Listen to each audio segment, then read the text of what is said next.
Very good morning and welcome back to my channel. तो आज हम देखेंगे 1 कूलम ऑफ चार्ज के बारे में। तो डिफाइन 1 कूलम ऑफ चार्ज। तो जैसे कि हमें पता है कि फोर्स जो है वो 1/4 pi epsilon not Q1 Q2/r² के इक्वल होती है।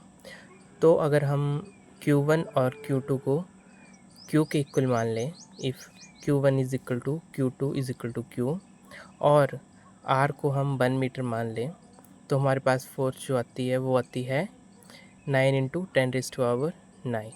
अब हम इसमें वैल्यूज़ पुट करेंगे इस वाली इक्वेशन में। तो F हमारे पास आएगा 9 × 10⁻⁹ और हमें पता है, हमने पहले पढ़ा हुआ है कि 1/4 पाई एप्सिलॉन नॉट भी 9 × 10⁻⁹ के इक्वल होता है। तो उसकी वैल्यू भी हम पुट कर देंगे। और Q1 Q2 हमने Q माना है, तो यहाँ पे Q² आ जाएगा और R की वैल्यू हमने 1 ली है, तो यहाँ पे 1 आ जाएगा।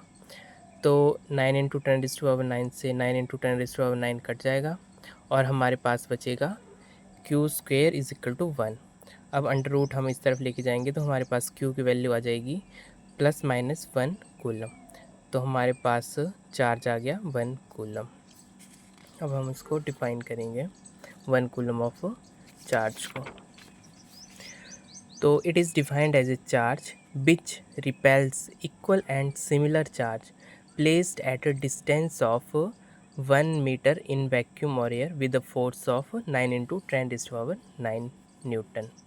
तो बोलते हैं कि 1 कूलम ऑफ चार्ज क्या है कि जो इक्वल एंड सिमिलर चार्ज को रिपेल करता है at a distance of 1 metre, मतलब उन दोनों के बीच में 1 मीटर का डिस्टेंस होगा और वो चार्ज वैक्यूम में भी हो सकता है, एयर में भी हो सकता है। और कितनी फोर्स के साथ करेगा? 9 × 10⁻⁹ न्यूटन की फोर्स के साथ रिपेल करेगा। तो उसको हम 1 कूलम ऑफ चार्ज बोलते हैं। उसके बाद हम कुछ स्मॉलर यूनिट्स देखते हैं चार्ज की। स्मॉलर यूनिट्स क्या होती हैं? तो सबसे पहले हम देखेंगे 1 माइक्रो कूलम किसके इक्वल होता है? 10⁻⁻⁻6 कूलम के। उसके बाद 1 नैनो कूलम जो है वो कितना होता है? 10⁻⁻9 कूलम। और 1 पिको कूलम कितना होता है? 10⁻⁻12 कूलम। तो ये कुछ स्मॉलर यूनिट्स हैं चार्ज की, जिसको हम इक्वेशन में यूज़ करते हैं, न्यूमेरिकल्स में यूज़ करते हैं। तो इनका भी आपने ध्यान रखना है। नेक्स्ट है CGS यूनिट। अब SI यूनिट में तो कूलम होती है, CGS यूनिट में क्या यूनिट होती है चार्ज की? तो CGS सिस्टम में जो वो unit of charge is stat coulomb बोलते हैं और इलेक्ट्रोस्टैटिक यूनिट भी बोलते हैं इसको। SI यूनिट में Q की वैल्यू होती है 1.6 × 10⁻⁻19 कूलम और इलेक्ट्रोस्टैटिक यूनिट में होती है Q is equal to 4.8 × 10⁻10 stat coulomb. तो ये वैल्यू भी आपने याद रखनी है कि CGS में कितनी होती है? 4.8 × 10⁻10 स्टैट कूलम। अब इसके बाद हम देखते हैं कि 1 कूलम चार्ज कितने इलेक्ट्रोस्टैटिक यूनिट के बराबर होता है। तो अब हमें वैल्यूज़ तो पता है, ठीक है। कूलम में होती है 1.6 × 10⁻19 और स्टैट कूलम में होती है 4.8 × 10⁻10 कूलम। तो 1 कूलम निकालना है हमने, तो 4.8 × 10⁻10 और अपॉन में आ जाएगा 1.6 × 10⁻19। अब इन वैल्यूज़ को हम कट करेंगे। 16 3 ज़ा 48, यहाँ आ गया हमारे पास 3 और 10⁻10 ऊपर है और ये जो -19 है ये ऊपर जाके ऐड हो जाएगा। तो यहाँ पे देखो, ये जो -19 नीचे था ये ऊपर आके ऐड हो गया। तो -10 + 19 कितना हो गया? 9 बचा हमारे पास। तो यहाँ आ गया 10⁻9। तो इसकी वैल्यू आ गई हमारे पास 3 × 10⁻9 electrostatic unit.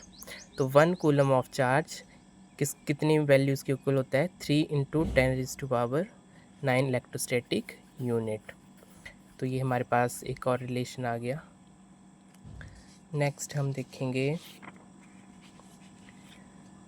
Coulomb's law in position vector form.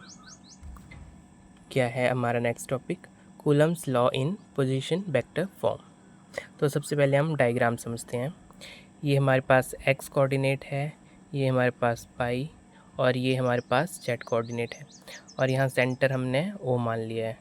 Centre हमारे पास O आ गया। अब हम दो चार्ज लेंगे एक्स और वाई कोऑर्डिनेट के ऊपर।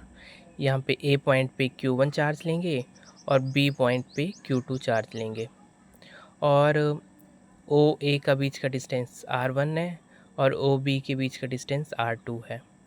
अब यहाँ पे Q1 जो है वो Q2 के ऊपर कितनी फोर्स लगा रहा है, तो वो F21, और Q2 चार्ज जो Q1 के ऊपर कितनी फोर्स लगा रहा है वो है F12, और ये R12 कैप और R21 कैप।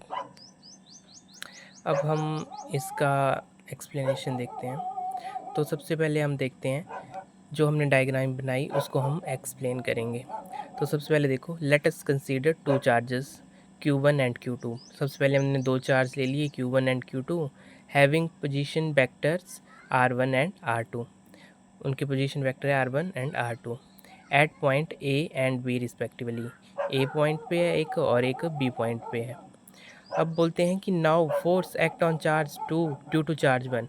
बोलते हैं इस Q2 चार्ज के ऊपर Q1 चार्ज जो वो कितनी फोर्स लगा रहा है, तो कितनी लगा रहा है F21। F21 की वैल्यू लिखिए, F21 is equal to 1/4πε0 Q1 Q2 upon R square. R square कितना होगा, ए बी के इक्वल, मतलब इन दोनों के बीच में कितना डिस्टेंस है Q1 और Q2 के बीच में, तो ए बी है ना, तो ए बी का स्क्वायर। और यहाँ हमारे पास आ जाएगा R12 की कैप। ये देखो इस तरफ लग रही है ना फोर्स, तो R12 कैप। इसको हम इक्वेशन 1 मान लेते हैं, ठीक है। अब हमें ए बी की वैल्यू फाइंड करनी है, ए बी की वैल्यू हमें पता नहीं है, तो हम इसके लिए parallelogram law of vector addition का यूज़ करेंगे। According to parallelogram law of vector addition, तो जो ओ ए है, ओ ए हमारी हाइपोटेन्यूज मान ली हमने, ठीक है, और ए बी जो हमारा परपेंडिकुलर आ गया और ओ बी जो हमारा बेस आ गया। तो base is equal to perpendicular plus hypotenuse. तो हमने क्या फाइंड करना है, ए बी की वैल्यू। तो ए बी को इसी साइड रहने देंगे और ओ ए को जो दूसरी साइड ले जाएंगे, तो हमारे पास आ जाएगा ओ बी माइनस ओ ए। अब इन दोनों की वैल्यूज़ पुट कर देते हैं हम। ओ बी देखो हमारे पास ओ बी जो है वो R2 है, तो यहाँ ओ बी की वैल्यू R2 रख दी हमने, और ओ ए जो है वो R1 है, तो ओ ए की वैल्यू R1 रख दी हमने।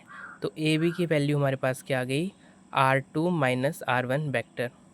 तो इसी को हम यहाँ देखो R2 माइनस R1 वेक्टर, और R12 भी बोल सकते हैं इसको।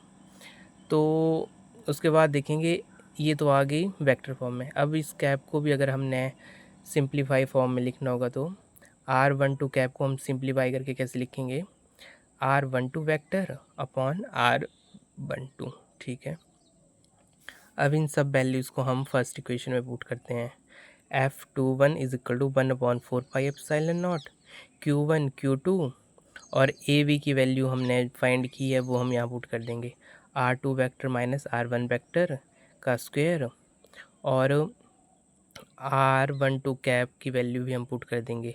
तो R12 वेक्टर की वैल्यू हमारे पास आ जाएगी R2 vector minus R1 vector, और ब्रैकेट में हम ले लेंगे R2 माइनस R1 वेक्टर, ठीक है।